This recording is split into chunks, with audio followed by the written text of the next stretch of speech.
Star Trek Voyager, Starfleet Academy, Quarantine, Chapter 11.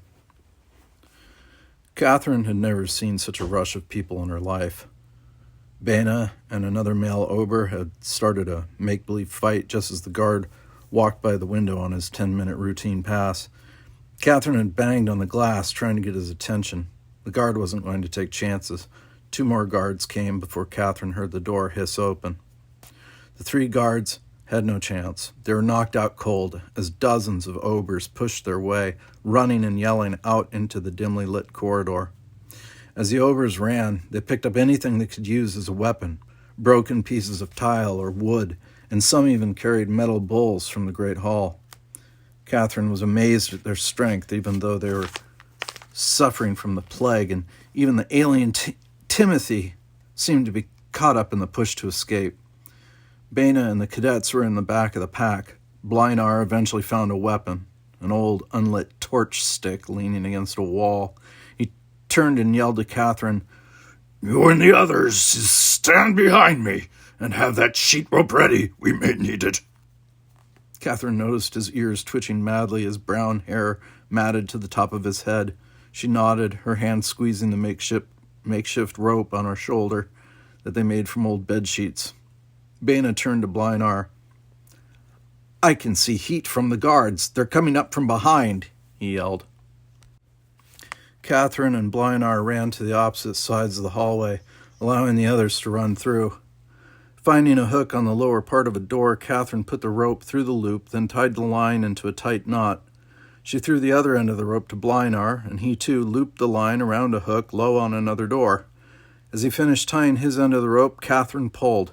She nodded to her fellow cadet. The rope was taut enough. "That should trip them up for a while," she thought, looking back at the rope in the gloomy corridor. The cadets continued to run down the hall, following Bana and the others, yelling yelling Obers through several twists and turns. Suddenly, the Ober stopped and pointed down a hallway to the left. As she and the other cadets watched, the running Obers overwhelmed 2 more guards standing in front of an ornate wooden door. Bana looked at her and smiled, then made a small circle with his hand. "We present to you Governor Nima's council chambers. You will no doubt find him there, along with the central communications panels, so you can contact your ship. I can only hope news of our escape was slow in reaching him. We will be outside guarding the door for you." Kathryn and the others quickly ran up to the chamber doors. The wooden door was ornate, with the typical braid of gold, green, and red all around the edge of the doorframe, but it had no doorknob or handle. Timothy shivered, then pointed to a panel on the wall. "It looks as if that's our only way in," he said. Laswa touched a few of the strange symbols in various sequences. "Let's see if you were to try binary sequence," Timothy said, wiping his forehead as he helped Laswa. "No. Use the coding manifold bypass. There, that should do it." The door whooshed open. Blinar was the first to rush into the chamber, stopping in the middle of the room. Timothy and Kathryn quickly followed, while Laswa ran for the communications panel along the side of the chamber. Kathryn watched as the surprised Governor Nima stood up, then suddenly changed his mind and sat back down. A sickening smile formed across his face as he touched a panel on his chair with a long finger.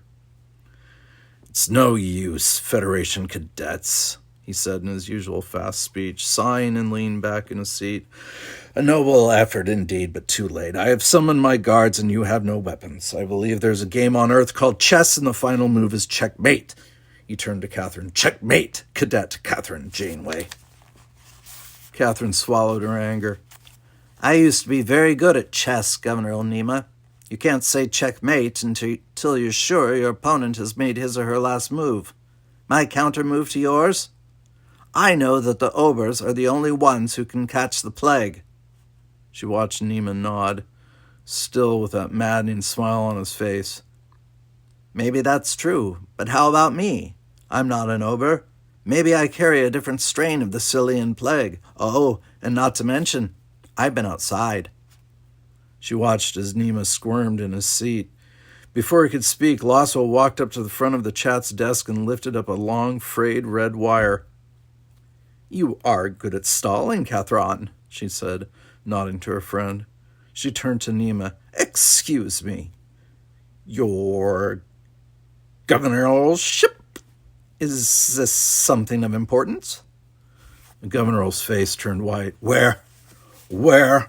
This? Laswa said, holding up the wire. I found this wire in the wall unit over there, she said, pointing in the direction of the comlink. This leads to the panel on your chair. Does it not? Kathryn could have hugged Laswa at that point, even if she was being melodramatic. She walked closer to the governor's desk. Now we talk terms, Governor Nema. Without the guards. The governor shifted in his chair. Kathryn didn't know if chats could sweat, but from where she stood, she thought she could see beads of sweat breaking out on his tall forehead. You have nothing to offer me, he said, looking up at Kathryn and still trying to smile. You really have to stop trying to escape. You'll spread the plague to other obers in the population, you know. I'm sure you don't want that on your conscience. So when the guards get here, just cooperate and go back to the Great Hall with the rest of the obers. The obers escaped with us, hissed Blinar with a satisfied smirk on his face. Kathryn thought the governor will flinch just a little. He stared at the Teji, then stood up slowly. How dare you spread this disease to my entire population? Is this the way your people work? And we want to negotiate to join your federation? He said, throwing the words rapidly, almost spitting out the last word. Kathryn shook her head. Nice speech, Governor Nema, but you can't intimidate us like you do the other chats and obers. Your government has done nothing to help find the cure for the obers, only to hinder. She hesitated as she remembered her promise to Bana. Now we're here to contact my ship so we can save the obers. Kathryn turned toward the communications console. Laswa was working furiously, trying to establish contact with the Tsiolkovsky. She slammed her fist on the console in frustration. It is no good, Kathryn. This comm link is being shielded. Kathryn turned to Nema. And I imagine the entire planet is being shielded from our ship. She smiled, knowing now where the Tsiolkovsky stood. There were no negotiations going on between the ship and the Chatub government. Otherwise, there would be open communications. The governor shrugged. And I still won't help you. I would rather... There! Cried Laswa. I broke through. Before Kathryn could say anything, there was a commotion outside the door. Governor Nema smiled as about a dozen Chatubs in dark blue outfits and gas masks ran into the room, pointing blaster rifles. Kathryn felt as if all her strength were drained away. The obers had been overrun. And we needed just a few more seconds, she thought, watching the troops surround the room. Governor Nema turned to Kathryn, a smug look on his face. He pointed a thin finger at the cadets. Arrest these criminals, he shouted. But the guards turned their weapons on Nema. The last two guards to enter the chamber carried no weapons. If anyone is to be arrested, it's you, the guard on the left said in a calm voice, hands gesturing in a grand circle toward the governor. Nema's face dropped and he sank slowly into his seat. The sun, he whispered. She tore off her gas mask and bowed slightly to Nema, then waved to the guards. The obers thank your guards for their uniforms. Lane was standing next to his leader, peeling off his gas mask. He turned to Kathryn and smiled, but she was not about to return the favor. Out of the corner of her eye, Kathryn saw Timothy push his way toward Lane, his face contorted with anger. As she started after the cadet, Timothy yelled to the Zon. Don't get near him, he cried, pointing to Lane. He's a traitor, Zon. He's the one who turned us in. Kathryn was still a few yards from Timothy and the Zon. The Ober woman merely smiled and reached out for the alien cadet. As Kathryn watched in horror, Lane took out a long instrument from his leather bag. In his 3 long fingers was a hypo spray. As fast as she could, Kathryn ran straight toward Lane, grabbing at the hypo spray just before the Ober could push it into Timothy's neck. Coffee break.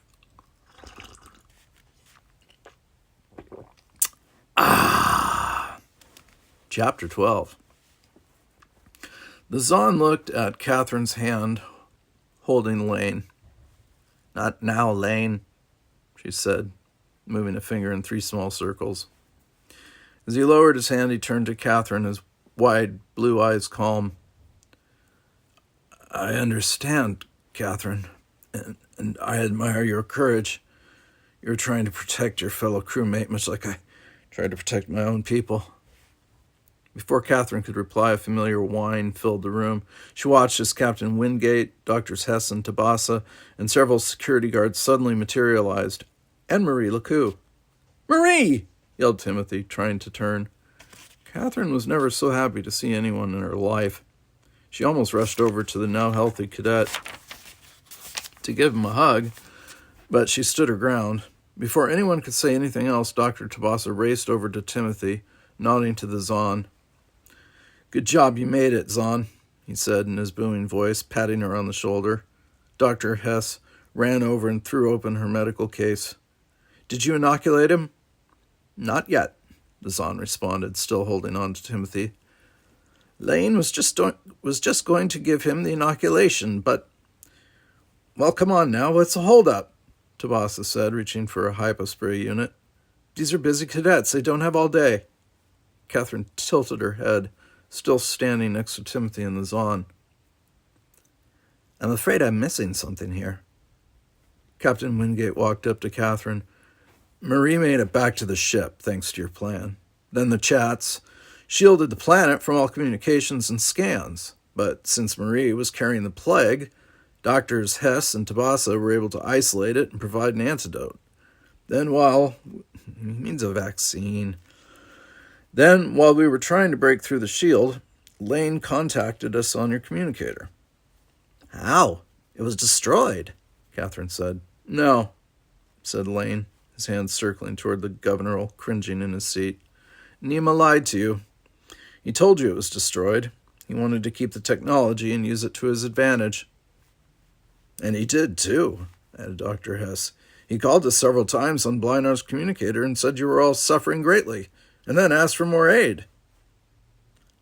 "After I left you outside the dome," continued Lane, "I was able to convince a chat to tell me what happened to your clothing and equipment, and to bring me a communicator.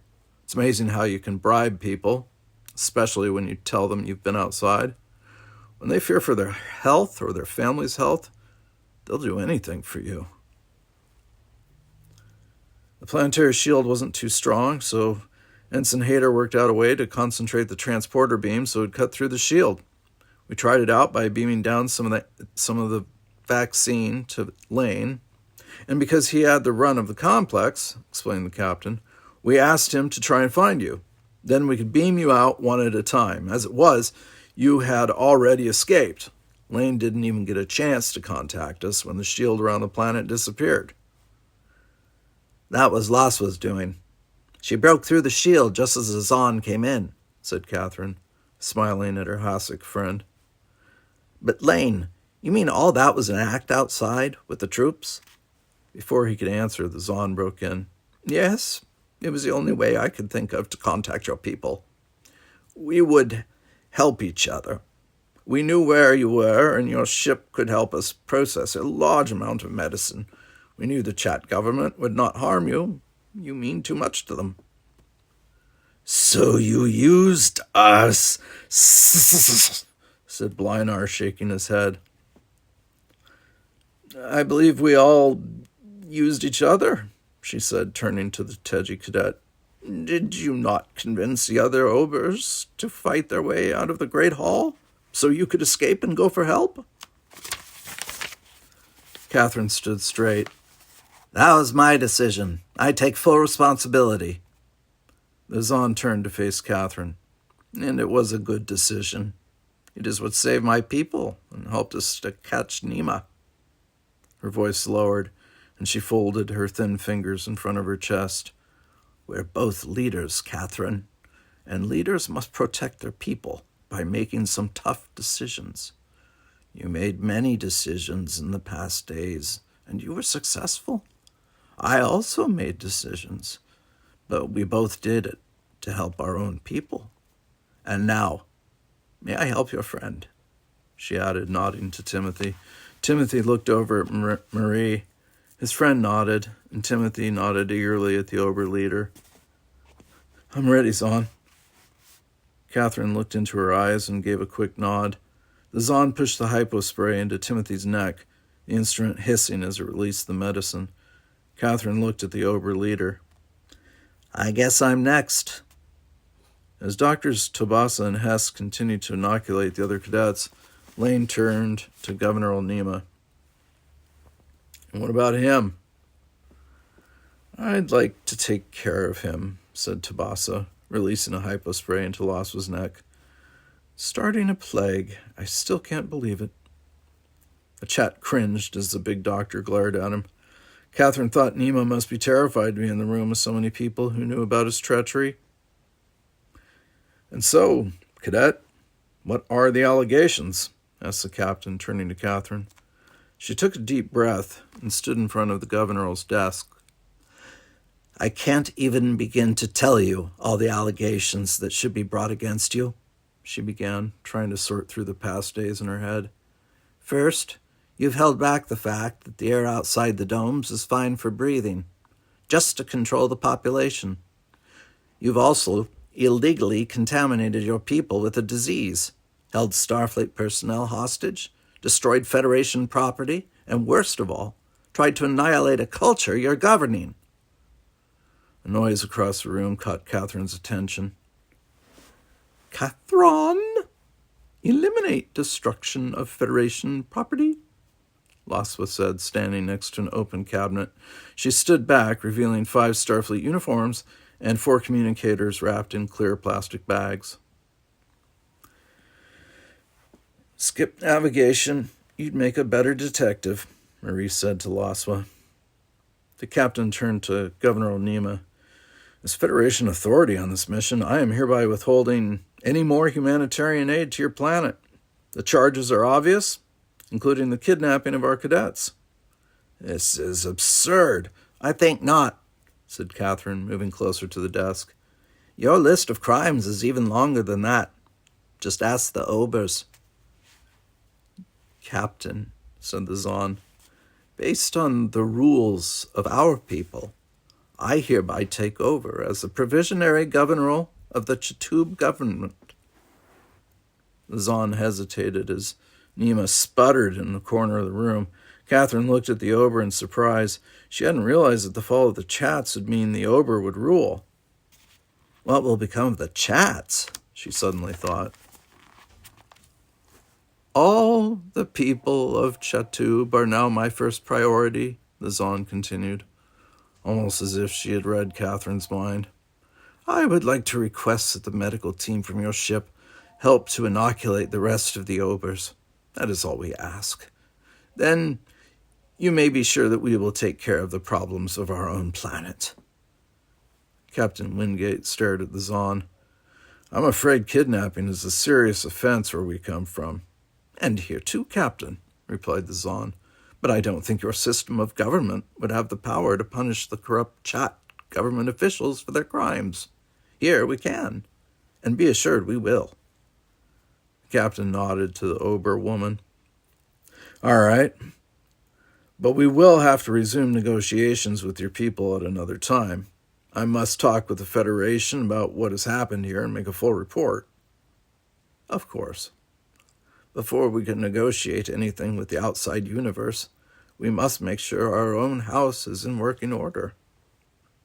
As Kathryn and the others listened, the Zahn's hand gestures became almost mesmerizing. "We know that the Federation cannot do anything about the government, but I and my people can. And while we're at it, we will tell all of our people about the richness of the land, seas, and air outside the domes.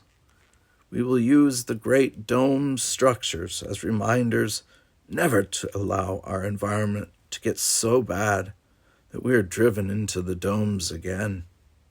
And of course, as a reminder of how a government can lie to its people. Thanks to your cadets, there is new hope for Chatub. It will happen. Just give us time, Captain. Kathryn smiled at the older Ober. I wish I could be here when that happens. The Zon laughed, a rich laugh that filled the room. Captain, I also have another request. Captain Wingate looked up. I would like Cadet Kathryn Janeway to be in charge of the team that brings the additional vaccine to my people, she said, still smiling at Kathryn. No problem, answered the captain, smiling proudly at the cadet. And Captain, the Zon added, you must also watch out for Cadet Kathryn Janeway. I can tell that she will be after your job someday. Kathryn took the Ober's hand in hers. Just give me time, Zon. I have to take it one step at a time. The Zon nodded and squeezed Kathryn's arm. Letting go, she made 3 large circles with her right arm and salute, then turned, ordering the Obers to accompany the still sputtering Governor to the prison. As the progression of Obers left the room, Laswa walked up behind Kathryn. What are you thinking about, oh leader of the day? Who, me? Oh, nothing really, she said, smiling at her friend. Just about a ladder. In fact, I think I'll call it Janeway's ladder.